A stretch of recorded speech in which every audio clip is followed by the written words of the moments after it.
$68 million. That was the number printed on the cashier's check lying on Elias Rowan's kitchen table. Not a promise, not a valuation. A real check, pressed flat beneath the hand of a man who had never once had dirt under his fingernails. Outside, two yellow graders waited at the edge of Elias's pear rows like hungry machines. His neighbors had already taken their money. They had packed heirloom dishes, family photographs, and century-old tools into moving boxes while survey stakes sprouted through the valley like warning flags. Elias looked at the check. Then he looked past it, toward the small rise where his wife Nora was buried beneath an ironwood tree. He opened the door of the wood stove, struck a match, and fed the check into the fire. The men in suits watched $68 million curl black around the edges. Elias shut the stove. "The ground stays with me," he said. Willow Bend used to be the kind of valley people found by accident. It sat low between two ridges in eastern Washington, where cold spring mornings smelled of wet clay, pear blossoms, and diesel from old tractors starting before sunrise. Families there did not talk about wealth the way city people did. They talked about frost dates. They talked about irrigation turns. They talked about whether the bees had come early or late. Elias Rowan had been born in that valley 71 years earlier. His grandfather planted the first pear trees in 1919 after coming home from a war he never spoke about. His father kept the place alive through price crashes, hailstorms, and the years when big packing houses squeezed every independent grower until only the stubborn survived. Elias inherited 480 acres, a weather-beaten farmhouse, 3 barns, 2 old tractors, and a habit of never answering quickly when someone tried to rush him. The Rowan orchard was not pretty in the way brochure farms were pretty. The fences leaned.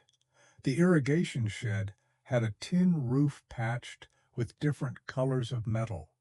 The pear trees were old, twisted, and scarred from decades of pruning. But the soil was deep, the wells were clean, and every row had a memory attached to it. Nora had kept bees near the lower grove. Elias's son, who died young, had carved his initials into the south barn door. The little family cemetery on the ridge held 4 generations of Rowans. So when Helix Meridian arrived in Willow Bend with glossy renderings and impossible money, Elias listened with the expression of a man hearing weather reports for a storm that had not reached his hill yet. Helix Meridian was a national development company with the kind of name that sounded like it had been engineered in a boardroom. Their public face in the valley was Julian Cady, Executive Vice President of Land Acquisition. He was handsome, clean-shaven, and always dressed like he had stepped out of a private airport lounge. Julian smiled often, but never with his eyes. The project was called Sable Ridge. According to the presentations, Sable Ridge would be a climate-smart residential district with solar roof homes, walking trails, boutique shops, a conference center, and enough new tax revenue to make the county commissioners talk like they had already won the lottery. Mayor Theo Marsh called it the future of rural prosperity. The farmers called it something else, a buyout. Agricultural land in Willow Bend had been valued around $11,500 an acre before Helix arrived. Julian Cade offered 4 times that within the first week. Families who had been land-rich and cash-poor for generations suddenly saw checks bigger than anything they had imagined. Milo Easton sold first. Milo had grown up with Elias. They had fixed each other's balers, loaned each other diesel, and once spent 18 hours digging a heifer out of frozen mud. But Milo's hips were failing. His daughters lived in Tacoma, and Helix offered him $7.6 million for land he no longer had the strength to work. He signed. When Elias found him 3 days later at the grain store, Milo could barely meet his eyes.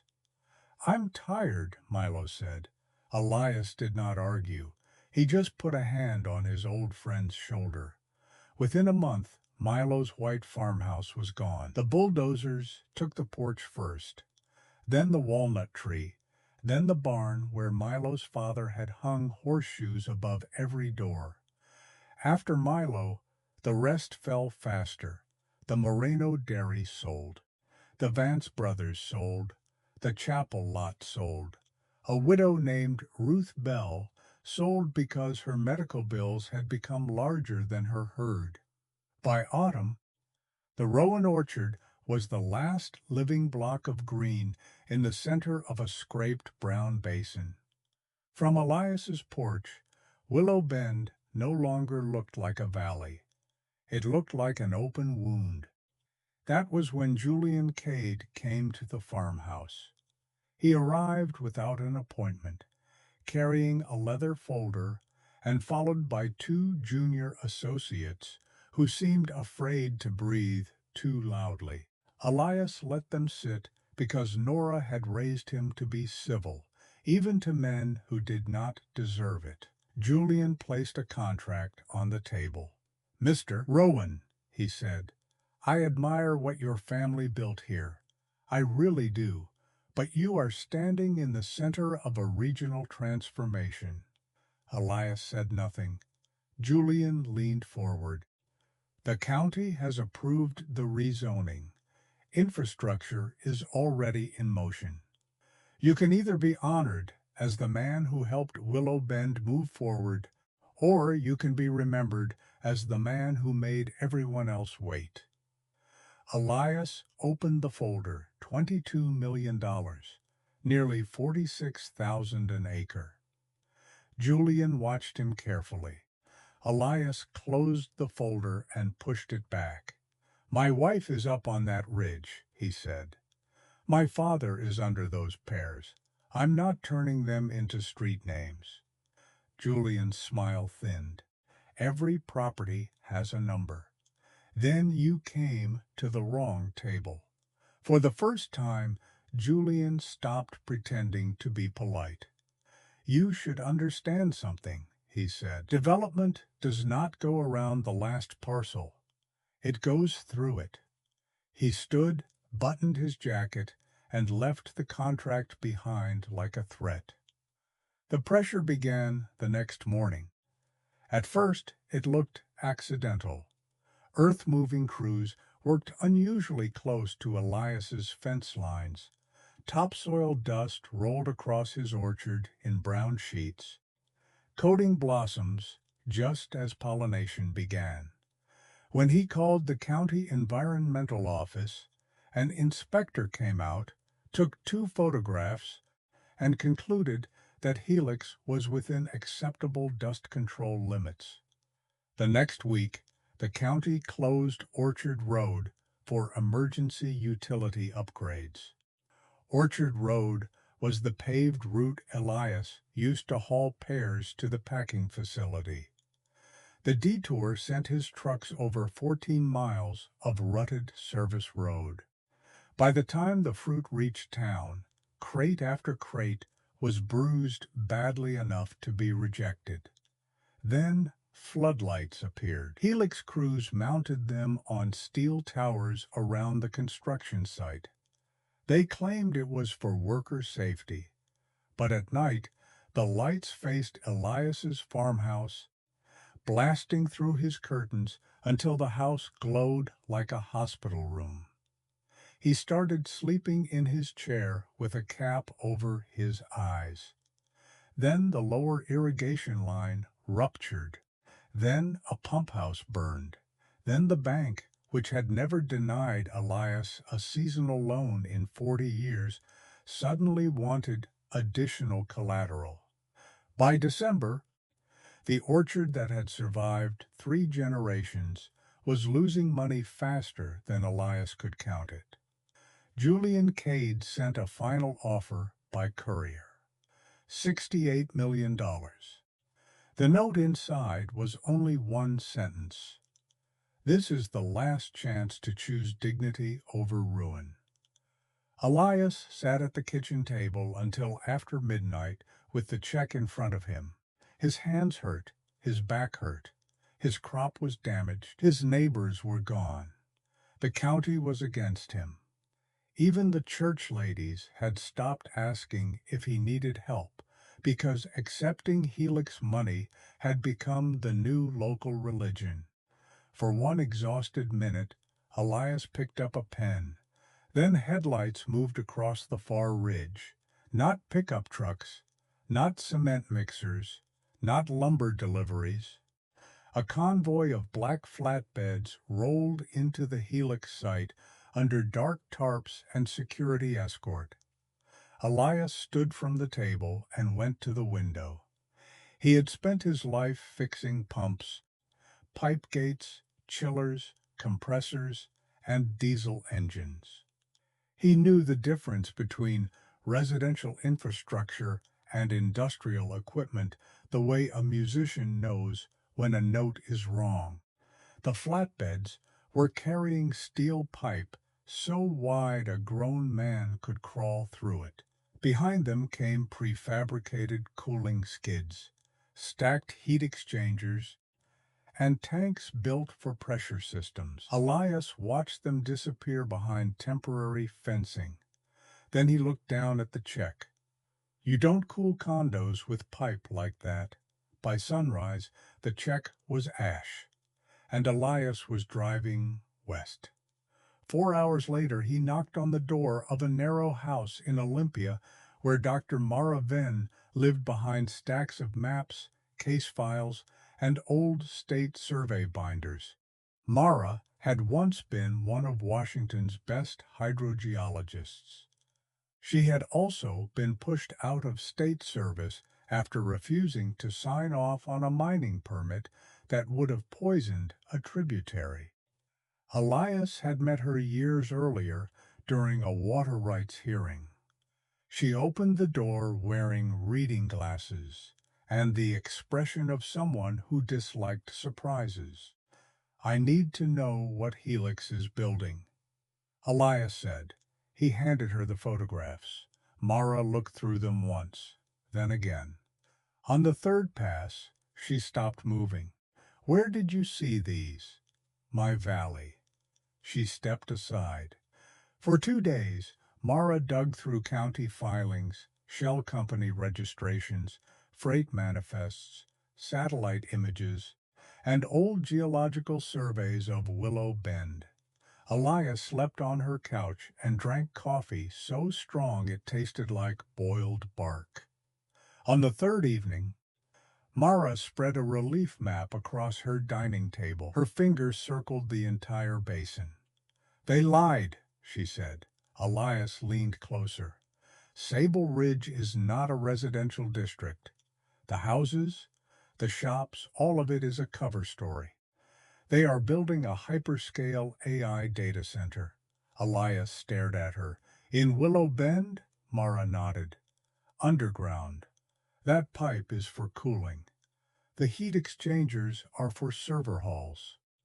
And the reason they want your valley is under your feet. She laid a blue transparency over the map. The shape beneath Willow Bend looked like a sleeping animal. The Alder Basin Aquifer, she said. Deep, cold, pressurized, perfect for large-scale cooling if you can legally reach it. Elias shook his head. They bought half the valley. Let them drill there. They can't. Mara tapped the center of the blue shape. The aquifer is not a swimming pool. It is a trapped system inside fractured basalt. The pressure crown, the only practical industrial access point that does not collapse the draw pattern, sits here. Her finger landed directly on the Rowan orchard. And there's more. Your grandfather's 1919 irrigation claim was rolled into a protected agricultural water right in the state decree of 1934. That right is tied to the surface parcel. Helix can own every scraped acre around you, but without your land, they cannot control the water at the volume their server farm requires. Elias looked down at the map. For 6 months, he had thought Helix wanted his trees out of the way. Now he understood. His trees were not in the way. They were the lock on the door. Mara kept her voice low. If this data center is as large as the equipment suggests, Helix has billions committed and no cooling solution without you. They don't need your orchard for houses, Elias. They need it because you are sitting on the valve. The old farmer leaned back in his chair. The exhaustion in him changed shape. It did not disappear. It hardened. Julian Cade had not offered $68 million because he respected the Rowan family.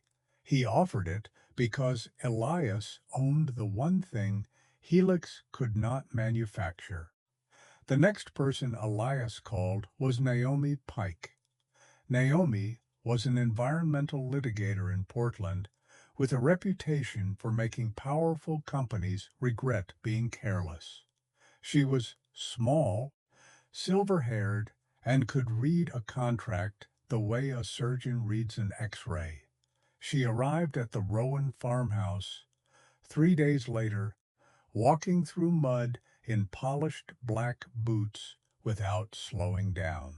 For 5 hours, she reviewed Mara's maps, the freight records, the county zoning documents, and the purchase contracts Helix had used on the other farmers. When she finally closed the last file, she smiled. It was not a warm smile. It was the smile of someone who had found a weak seam in a wall. They committed fraud, Naomi said.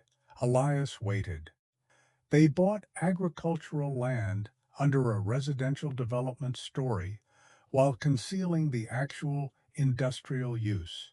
The landowners sold based on one value model. Helix was secretly buying based on another. She flipped open a page. Your neighbors were paid roughly $40,000 to $50,000 an acre. Industrial land with secure water access for a compute campus can be worth 6 or 7 times that. The fraud claim alone could freeze them. Then we sue. We will, Naomi said, but expect them to move first. She was right.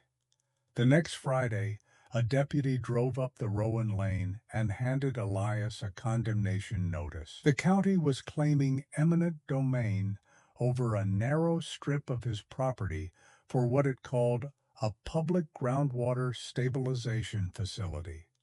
The compensation value was agricultural, $5.5 million. After trying to buy him for $68 million, they were now trying to take him for less than 6. Elias folded the notice once and put it in his shirt pocket. Tell Mayor Marsh I'll bring my own chair to the meeting, he said. Town hall was held in the Willow Bend High School gymnasium during a freezing rainstorm. Every seat was taken. Farmers who had already sold came back with their shoulders hunched and their faces tight. Local business owners stood along the walls. 3 regional reporters sat in the front row because Naomi had made sure they knew where to be. Mayor Theo Marsh sat at a folding table with Julian Cade on his right and a row of county attorneys on his left. The mayor looked pale. Julian did not. He looked irritated, as if democracy were a delay in his schedule. Mayor Marsh struck the microphone twice. This session concerns the county's lawful acquisition of a limited water infrastructure easement for public benefit. A voice from the back said, "No, it doesn't." Elias walked down the center aisle. He was not wearing his work coat. He wore the dark suit Nora had bought him for their 40th anniversary, the one he had only worn once before, at her funeral. Mara carried a rolled map. Naomi carried a box of documents. The room went quiet enough to hear rain ticking against the metal roof. Naomi took the microphone before the mayor could stop her. "Tonight, the county is asking the public to believe this is about a municipal water facility," she said. "It is not." Mara opened the map across a portable table. Naomi lifted a freight manifest. Helix Meridian has been importing industrial cooling infrastructure while holding residential permits. The proposed public water facility would serve one private customer. Helix's hidden AI data center. The gym erupted. Julian stood. "This is speculation." Naomi turned a page. "Then you will have no objection to a full state water review. An industrial use rezoning hearing, discovery on all acquisition communications, and federal environmental screening for high-volume aquifer draw." Julian's face changed, just slightly. But Elias saw it. So did the reporters. Milo Easton stood from the bleachers, shaking. "You told me they were building homes," he said. Julian did not answer. Milo's voice cracked louder. "You bought my father's land for a lie." One by one, the farmers began opening the envelopes Elias had given them that morning. Inside were copies of their sale prices, Helix's freight records, the hidden shell company filings, and a simple comparison Naomi had prepared showing the difference between farmland and industrial water access value. The room did not become angry all at once. It became silent first, the kind of silence that comes when people realize shame has been turned into evidence. Then the shouting began. Mayor Marsh tried to adjourn the meeting. Naomi raised her voice over him. "Our office has filed an emergency injunction to block the condemnation. We have also filed a class action fraud complaint on behalf of 26 former landowners. Any attempt to drill under the Rowan parcel before review will be treated as knowing violation of state water law." Julian's attorneys rushed to gather their papers. Elias stepped to the table and looked at Julian Cade. For once, Julian did not look bored. "You thought the valley was empty once you bought the dirt, but you never learned what was under it." The next morning, Willow Bend was on the news. By noon, Helix's financing partners had frozen a $9 billion infrastructure credit line pending legal review. By the end of the week, the governor's office had requested documents from the county. Mayor Marsh announced a temporary leave for health reasons. Julian Cade was removed from the project. Helix could not drill, could not sell the story, could not finish the data center, could not admit the whole investment depended on one farmer without admitting why they had tried to crush him. 3 weeks later, a helicopter landed where the Moreno dairy barn used to stand. Elias watched from the lower grove as a woman in a gray coat walked alone across the mud. Her name was Celeste Rourke, founder and chief executive of Helix Meridian. She did not bring lawyers. She did not bring cameras. She did not bring a folder full of threats. She stopped 10 feet from Elias while he was pruning a winter-damaged branch. "Mr. Rowan," she said, "I owe you an apology." Elias clipped the branch and let it fall. "You came a long way for something that cheap." Celeste accepted that. "Julian Cade misrepresented the project to this community. You hired him, yes." Elias finally looked at her.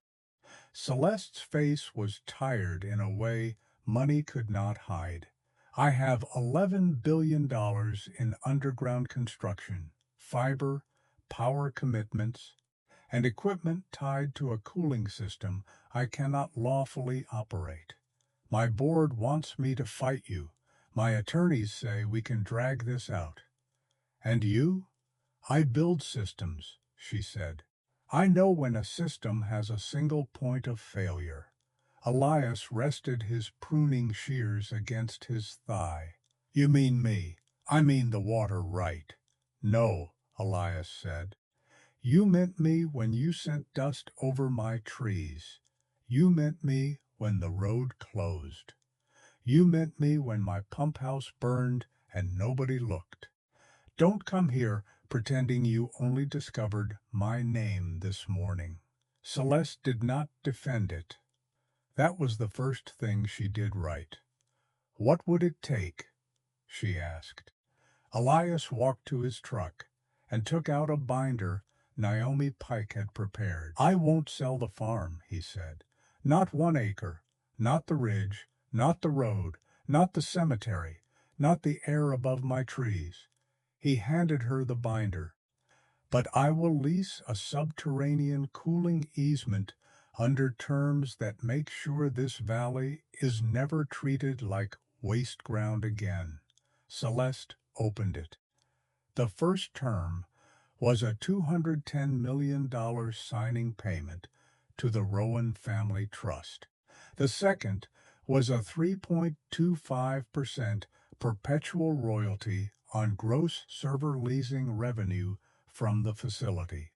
The third required a closed-loop cooling system with independent water monitoring, public monthly reporting, and automatic shutdown penalties for any draw beyond agreed limits. The fourth created a $75 million Willow Bend Agricultural Restoration Trust to rebuild topsoil, fund cooperative greenhouses, and give former farm families the first right to lease restored acreage.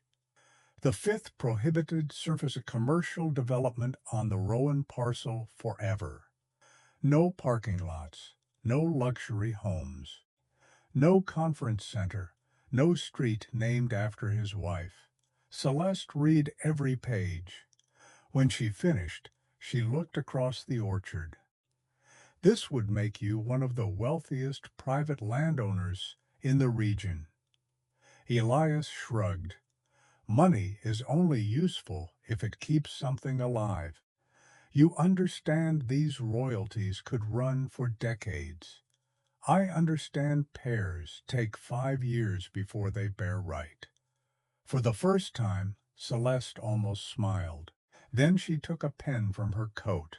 Not gold, not ceremonial, just a black pen with bite marks on the cap. She signed on the hood of Elias's truck. Helix paid more than it had ever intended to pay. More importantly, it paid in a way that could not erase the surface. Over the next year, the valley changed again. The data center was completed underground, buried beneath reinforced concrete, cooling loops, and monitoring wells. From the highway, almost nothing could be seen except low utility buildings and security fencing softened by new rows of windbreak trees. Above ground, the Restoration Trust went to work. Milo Easton came back first. He did not get his old farmhouse back. That was gone. But he leased 5 acres inside the cooperative greenhouse program and grew winter greens with his oldest daughter, who moved home from Tacoma after Helix funded the packing shed. Ruth Bell reopened a small creamery. The Moreno family planted test plots on restored soil. The Vance brothers, who had sworn they were done with farming, came back to run irrigation for the cooperative because they missed the sound of water moving through pipe at dawn. Elias did not become flashy. He did not buy a mansion. He did not pave the lane. He did not replace the old kitchen table where Julian Cade had once placed a contract and called it the future.